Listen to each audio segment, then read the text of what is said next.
Oh hi, it's Bukai, and welcome back to another video for the Guild 3 on our Barber Surgeon playthrough. And you can see here, we're going to be going through our barber shops. And I mean shops because we're up to 3 of them now. And I'm pulling Bukai off to hire him back into the house to start boasting. Simply be considering I'm at a point where I can spend the money, especially once I sell these deer. I can spend the money and fully employee up all of my barber's huts. So this is going to reach a point where I'm no longer needed on running my own businesses, and they can function on their own, or mostly on their own. You're going to be seeing that's not quite the case once I get started. So I do up my barber soaps up to 150 for all of my shops. I scroll down, increase the customer satisfaction, and increase the actual amount of workers. I can only afford one at this time, right before spring of 1408. And I make a little bit of a mistake here because I spent the money on an employee that's going to be just lying down when I could have put my own employee, or put myself there, treated them, and then gone back and then hired an employee. Customer satisfaction, based off of the time period that it was at, would have been a better choice. But live and learn, that's all I can say. Now, Edith I thought about sending back to go collect some deer. And then I say, no, you know what? I should. I'm gambling on the fact that I should be able to gather enough flowers, gather enough gear, load up all of my good old-fashioned barber shops to function on their own without having to supplement them with deer. Now, I have been hearing from the comments below, thank you for everyone that's been giving me this advice, but the deers are not as efficient. I forgot to do the calculations for when you're doing the harvesting in terms of time. I actually think that it is better to do flowers collecting, not just to supply up your own barber shops, but in order to actually just sell them or into raw flowers or sell them into soap and whatnot from there. But if you're going to be doing harvesting, the deer, while they're very profitable, they take too long to actually gather, which means that they're not as profitable as you would think and as it shows. Now going through, we're hiring all of our kids to make them work into the family, setting them up to go out and play. This is probably the best out of all of their decisions because it gives you influence as well as experience for the kids. The other options just gain them experience, and you may as well... I don't know, I'm on the fence whether it's better off to have your kids just gain a ton of experience and ignoring the influence, but children seem to be the best form of farming influence in the game, and influence ends up being your bottleneck versus just the money on there. Later on, money just comes hand over fist, but influence is a lot harder to get. Now, we're sending Edith all the way up to the suburbs in order to basically sell a bunch of soap, because I've started to stockpile a lot of them, and even though we have been going through and basically supplying our shop, increasing them up to 150%, we do need this cash influx right now. Now I'm exploring throughout here to basically see by the arsenal, because I eventually want to build a rum den, and I just want to basically future planning, and it looks like right around here on this road seems to be the best spot for it, because they either go to the port or the arsenal, as I had learned from the previous video that I had made on the rum den. There will be a link up in the description and a link up at the top for people that are interested in that. So you want to have it as close to the arsenal or as close to the port, whichever one can get you the most money and the most foot traffic without having to run as far as you can. So as I was saying on the soap, you can see there that we've got just a ton of soap. A ton of them. And even if I go here into the front of store, which I will be doing in just a moment, you increase that up to 60, it still just won't be enough. And there we go, Edith is caught up. So we're going to load her up with another additional pack of 40 soaps. And we will send her again, this time to Dole, as I just need the cash. I just need the raw cash. They're selling for 16, not the best, 645. Good.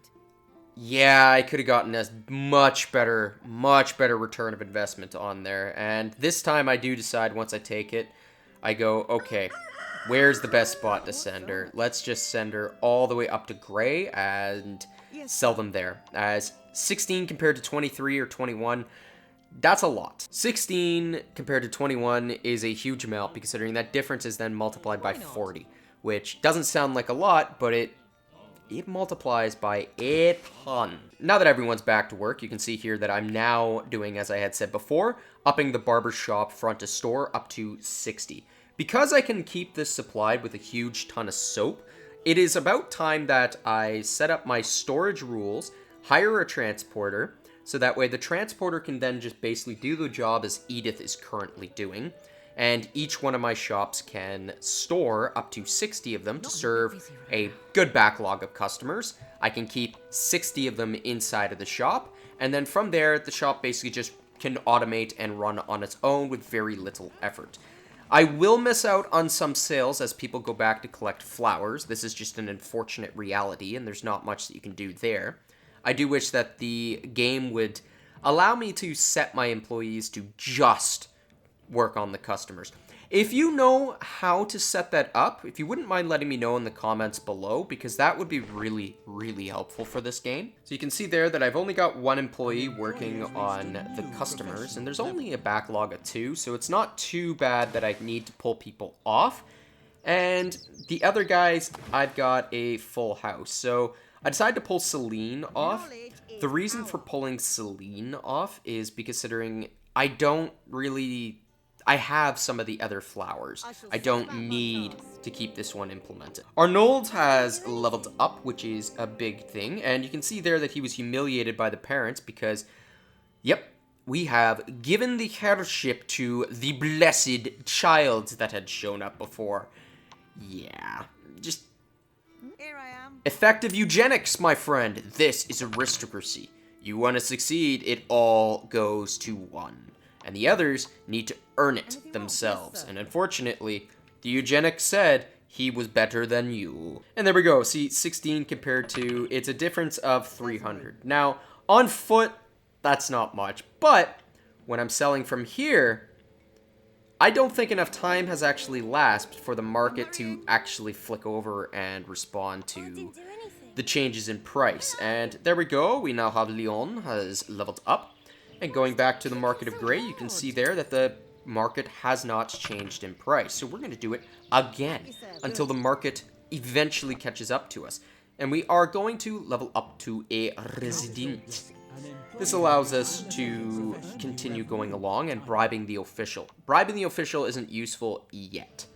It will be later, and there's a misclick where I click on charisma. I should have clicked on dexterity. But, you know, it's fine. Edith has now done the job for this barber shop for selling all of them, and the market has corrected and gone down to 22, giving us a difference of losing about 100 of the gold. Now Edith goes back to boasting about our achievements, and we now have enough to slam forward and almost complete the upgrade paths for our barber shop. Going forward, looking at the score, you can see that I'm still middle of the pack. I'm not doing the best. I'm not doing the worst.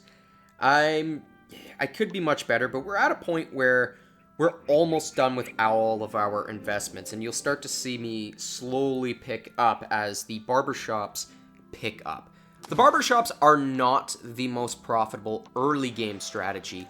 They are probably one of the most profitable and powerful mid-game strategies, which is kind of what we are entering into.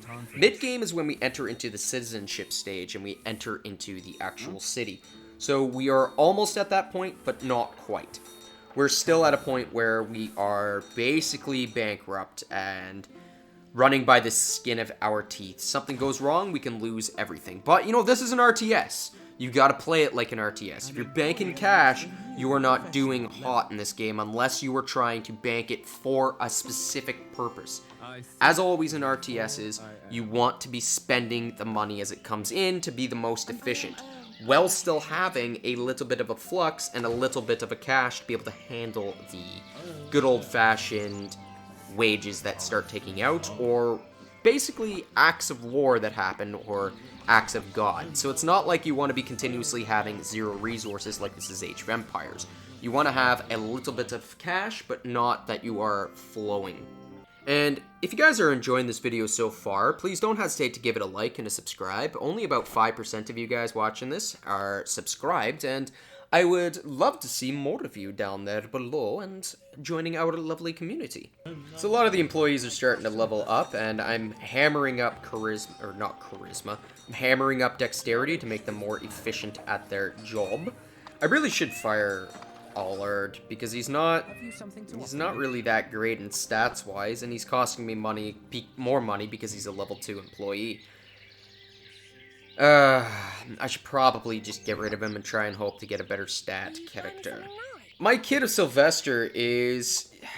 he's much better at a spot, even though he only has 8% of the genes. I think it's because he has a poor dexterity. His perception is pretty good, as well as he's highly intelligent, but he's not, like, a complete... he's not a complete god among men, or whatnot. And we are going to be unlocking the Roguery Tree, as that is an expensive purchase, but it allows us to go deep into the true power of this strategy of keeping your reputation up, but also being a true rogue of poisoning the town, robbing the town, while curing everyone of everyone's ailments and axes to the face, while ignoring conveniently the fact that you were the one that drove that axe into their face. You want to keep reputation up in the city? Hospitals are king. And a hospital violent rogue strategy seem to combine so effectively, and that is what we are slowly bleeding up into. Now, with that said, you will see a mistake slowly come into this playthrough, where I decide to go into a herb hut later on, and ooh, the herb hut is a massive mistake early, as I don't have the capabilities, but you'll see what I do with it, where I can cut my losses of this early screw-up. I've waited a long time for 8 gold worth of overpaid taxes. What an amazing event. Worthless to have that update for us and basically to yell at us saying, hey, you've waited a long time to get 8 gold. It's just not worth it. And here it is, the herb hut. I'm deciding, I'm thinking about it. And like I said, it's a mistake. I'm thinking, oh, okay, so this can go into the apothecary when I can start to actually poison them. I might want to go into the herbalism now. This is a mistake, considering I not only go into it once, I go into it twice. And I then build my good old-fashioned herb hut down here. Now, the barber's hut actually increases people's sanitation, which decreases their likelihood of getting ill. Now, if they get the decreased likelihood of getting ill, your herb hut will not make as much money. The herb hut relies upon you making people ill or illnesses going through. In other words, sabotaging the barber's huts, poisoning people, Can't help right now. hiring an orphan, poisoning an orphan, you know, the usual, and then letting him go play with all the neighbors' kids. The usual fun facts, but again, I'm a horrible person in this game. But it's just, that's the nature of the guild. It brings out the inner Machiavellian in all of us.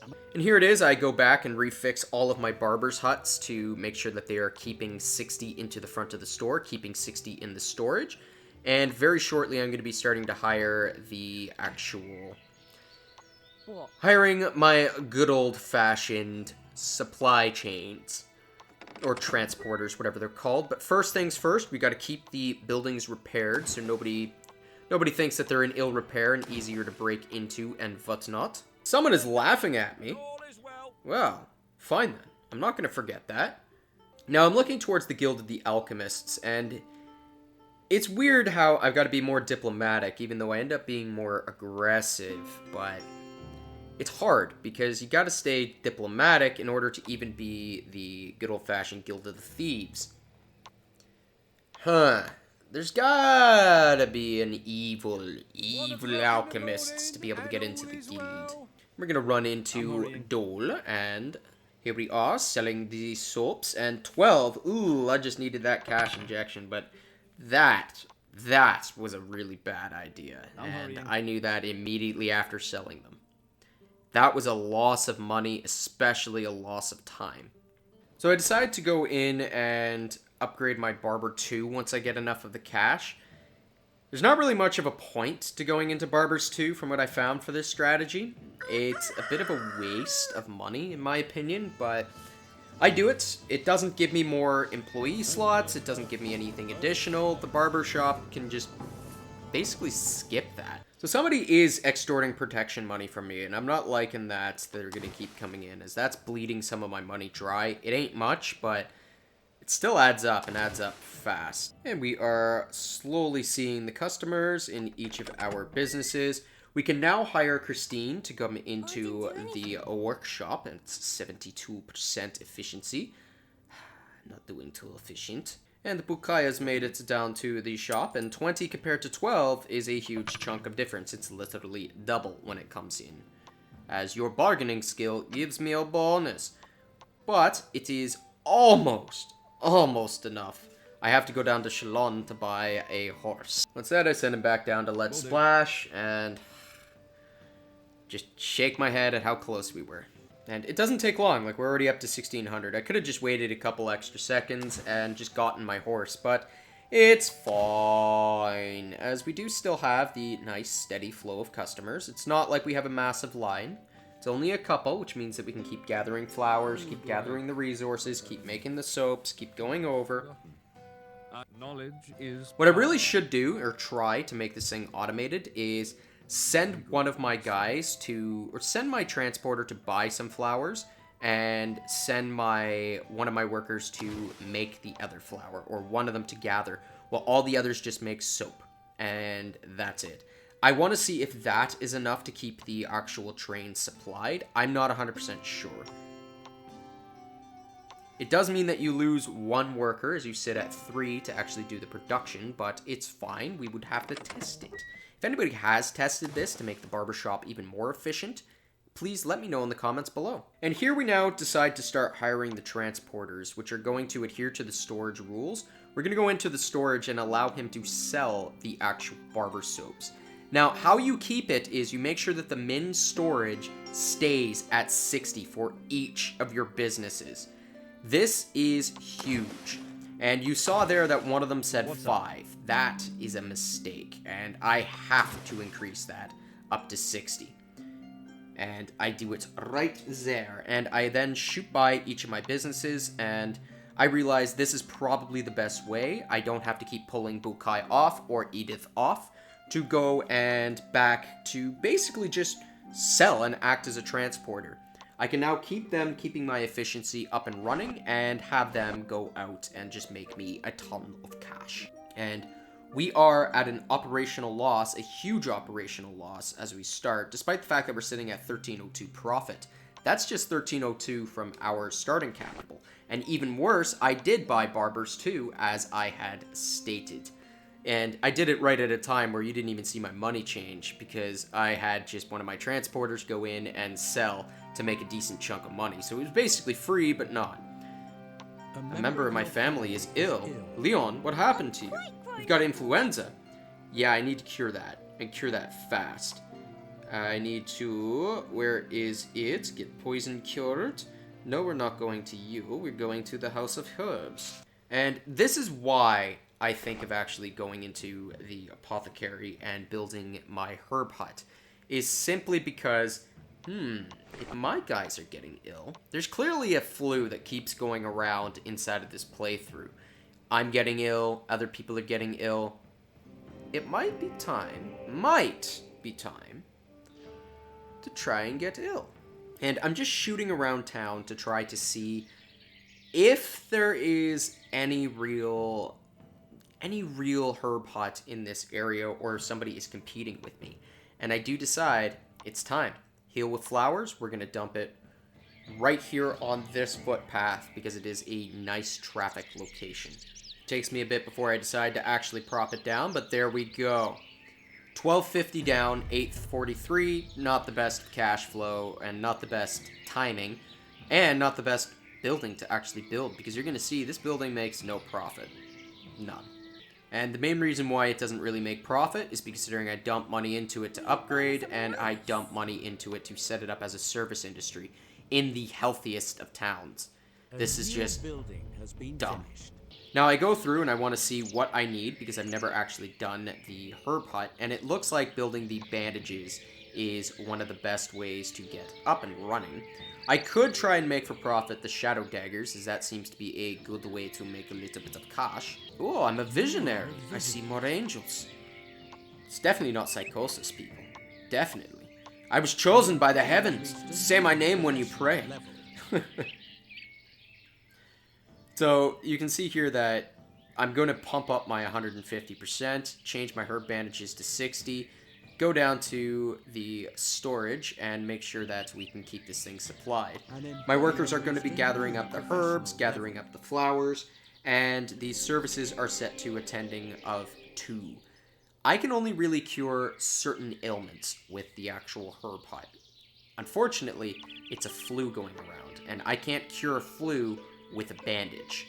So, there's no real profit on this one. I should have gone up into the saved up, bought into the hospital, and that's about it. But instead, I dumped money into this business, and it was, like I said, a mistake. That's a lot of cash down the drain on that business. Nearly 8K in pure raw funding. Now I'm checking around to see who I'm competing with, and it looks like these guys are... One of them is really into the same strategy as me, which is the barbershops and the good old-fashioned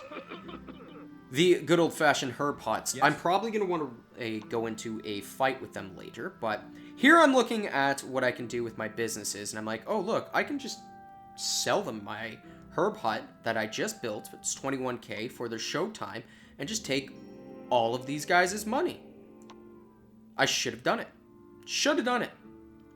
But they dump their money, and I lose out on that transaction. It's a bit of a mistake, but it's fine. It's not the biggest deal, not the biggest deal. I mainly didn't want the minstrel's hut, but getting back all your money for one go ain't bad.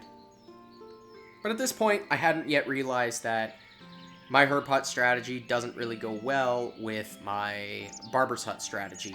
I have to get the roguery up first in order to get the actual apothecary and the actual herb hut profitable. And I'm just going through, seeing what I can do, and you can see that somebody has influenced the opinion with the the Pratchett dynasty, if I could speak English, has gotten a little bit less of a bonus. And I almost hit citizen, which was going to be a mistake because I just didn't have enough cash to actually go into a business right away.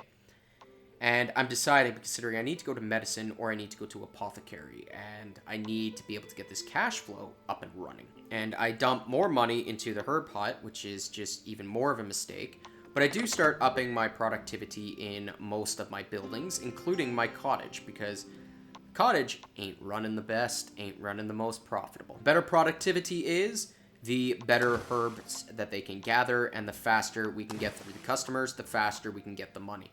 This is only a 5% boost for each of these businesses, and it will eventually be a nice chunk of cash and a nice cash flow that will have to be plugged in. And you can see here that the bandages are starting to come in, but there's no patients. None. And now, a bunch of things have changed for illegal. They've turned from paralysis potion and the spying on the building, which unfortunately are things that I'm going to want to change later on once I can get at it. Because you're roguery. You don't want to be illegal. You want to be profitable. And there we go. I clicked the citizen. A little bit of a mistake, but I do it so that way I can start to upgrade my anxious to get more perception, my productivity, and some different bonus stats for my characters. So I believe it is enchanting that I grab here. Yeah, and then I believe I just grab one, or I ignore the rest and start going in and upgrading Arnold into Charisma. We're getting up into the Intimidation build. And Sylvester is almost of age, almost, even though he's only got 8%, it's gotta be his dexterity that's holding him back. So now we've dropped down to around 5 gold coins. This is putting us dangerously close to bankruptcy. But with this said, we might be able to survive the night or even the next morning. And Sylvester, the golden child, has now gotten to age where he can now work for the family by going out to play. And like I said earlier, the going out to play is just so powerful. It gets you XP and influence. It might not be the most efficient to getting the more XP for your family early on, but it's very, very efficient to getting your influence. At least until you can unlock the school, in which case the school gets you something like 250 influence and a whole crap ton of XP. So you're better off to just chain EXP from going to school and whatnot. Now I'm going through to see what I can actually build, and what I'm finding here is not only A, do I not have any money, literally have no money, but I'm really at a point where I should try to actually build up into the robber's den and whatnot. And I'm trying to figure out where all my money is going, and I'm like, oh, well, that's a crap ton of soap. Why is my transport not selling them? So I decide, you know what? I need to pull somebody off and go to empty these. You can see there that there's also somebody up here with the illness of the flu. I really should have, seeing earlier on, the flu is contained in this town, not by my other one. And you can see there that I now paid some wages, and I am now bankrupt. I'm minus 220, and I will straight up lose unless I can get myself to prosperous. And huzzah, look at all that just became legal. Paralysis poison, pickpocketing. Holy crap, we can start to become an alchemist with these things. The herb hut might be a good idea to actually buy back into and keep running an operational loss, but not running as a hospital. So what I should do is go into the alchemist, but it's not what I do right away, knowing that these have just become illegal. There's Elizabeth, who is actually functioning and selling these soaps. This should bring me up to a little bit more cash, and Leon is not working. Go back to work. So this transporter seems to be doing nothing, and I'm just going to be firing him. He was a waste of cash. Should have kept him because of my plan for later on, and you can see that my storage for this one is going well. 60 in the storage and 60 in the front store. And when they make more soap, we will be able to get them geared up. Now, it's at this moment that I notice that there is another herb hut just up the road from me. And unfortunately, or fortunately for me, they shoved their door to the side. And yeah, that kind of made it useless because it's on a back road versus on a major road into the city. It's because of that that I realize, this herb hut, it's making a lot of crap, but it's probably not prosperous for me to keep this. And I'm starting to look towards what I should invest into, whether I should go into the alchemist. I'm thinking because of all the legal stuff that I've gone through that the alchemist might be more important versus going into the pest house. But my decision process, as much as I do later invest into, and you can see there I'm climbing all the way back up. I've climbed all the way back up. We're now second place, and we are starting to climb. The only thing holding me back is the herb hut. And I realized that I need to get the pest house up first before I start investing into, and you can see there Sylvester. He is going up in his excellent genes, 9. The pest house is important to invest in first before you start poisoning the whole town. Because poisoning the town isn't profitable until you can cure everyone. Your reputation has diminished. And I'm not sure what caused that diminishing reputation, but in the old town is now neutral. I don't really have anything horrible going through there, so someone must be slandering me. But then I see this guy that says Old Town's gone up, so I must just be at the threshold of neutral and liking me. And you can see here the pest house is just making a nice supply of bandages, but nothing serious. Now for my pest house, I kind of invest into intelligence and perception. Same thing with the herb hut. This is just so that way they can keep identifying what illnesses are out there and whatnot. So it's here that I look, and I'm saying, okay, I'm close to that, but I might want to get the apothecary leveled up. I'm still hemming and hawing, still hemming and hawing. I can see that I can get up to the medicine, to get into the hospital. But the apothecary, I've got to go for the apothecary. And I do end up buying the apothecary, but I don't have enough to build the building. I should have waited to see what the apothecary needs before selling the herb hut to see if I needed to build a transportation chain to supply it. And I scroll down and I'm going to check out to see how much my apothecary is going to cost me. And it's around 2,000 coins. So it's not high, but we can get there. And you can see looking at my expenses that we are starting to run a full profit. And even for the round, we're starting to run a profit. But I can see that the Heal with Flowers has not made a dime since it started. Not a dime. And this is where I click on it and I go, what's going on with this? I've had this for a couple rounds. I've got 35 bandages. This thing has lost me 8,000. Now, this could have been profitable. I should have gone back to the herb hut, picked up all the resources, and sold it. This here, what you're about to see, is a massive, massive mistake. And I have to own up to it. This is a mistake. Where I'm checking out, okay, so the herb and flowers I can get for that. And I can sell it for what looks like 28k. So I'm going to worthlessly invest into charisma on these guys. And, like there, 42. 42 bandages. That's a lot of cash. Raw cash on the influx that I could have gotten. But I didn't do it. I didn't do it. I'm just going through and seeing, okay, so what can I turn to change this into profit? And, well, the bandages.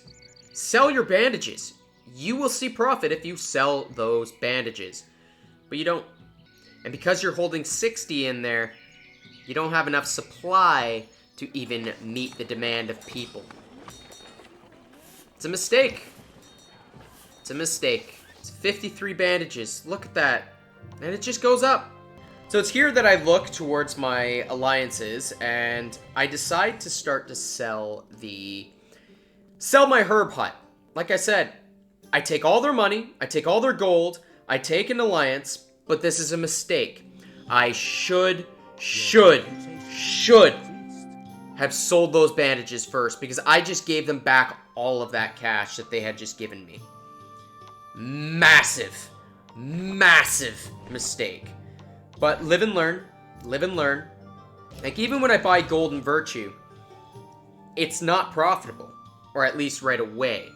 So we're going to shoot down to the Golden Virtue and get this guy set up as we start. And you can see there, my robbers are basically randomly strewn about the world. And looking here, we don't have anything we can do with this robber camp. Nothing. We don't have the capabilities, so what you want to do usually is just invest and then resell the building. But instead, I go down to Roguery, and I invest into Robber 1 and Robber 2. Robber 2 is so important because you need 100% to get ambushes. Pull that off of the actual automated and leave it solidly on ambush. Now this is where the profit comes in. Robber Barons are some of the most profitable starts in this game. What you're doing with the Robber Baron is you're going to be sending them down into... Obviously, this building is not the most optimal spot, as it's on a back road. You want to have your robber camp built in a spot that you're going to be sending them on the major roadways. Invest multiple people. Invest heavily into the actual conditions. Invest into your transport. And just get it going. So we're going to scroll down, hire a new worker, and there we go. So right there you can see we've got 3 shields, 2 coal. Nothing serious, but this is legal. The only time that it becomes illegal is when the people decide to say, no, I'm not giving you this stuff, and then you attack them. And even if you end up doing that, it's 10 gold fine. This is nothing. Who cares? You really will start caring when it turns into, from a fine, into a, no longer a fine, but a reputation loss. Reputation loss is where it starts to hurt. You want to keep it around the fine and not the reputation. So I'm going to load this guy up, Pierre, with the battle axe, and we're going to give him... Actually, sorry, I go because I have the money to invest in the poison dagger, and a gambeson, and a wooden shield. Even though we just got a wooden shield, but, you know, it's 53 gold coins. It's not bad. And now we're going to send him back to ambushing people. And I'm going to zoom in here, and we're going to be watching as Pierre ambushes someone immediately. 118 coins? Nice. 118 coins for doing very little. And even if Pierre is ready, failure, didn't get anything. Got a bunch of EXP, but it's fine. And there he goes. The ambush is successful. 108 coins. You can see just how profitable this robber baron is. He does nothing once you've invested into this. 113, and we got cider. He's going to dump the cider off, and bingo. We are now starting to profit. And he's going to run all night long because I have glitched the spot. So if you guys have been enjoying this video, don't hesitate to give it a like, a subscribe, pass it on to your friends if you hated it, pass it on to your enemies out of pure spite. If you'd like to help support the channel, there's a link to a coffee shop down below. You can buy me a coffee, be much appreciated. With that, take care.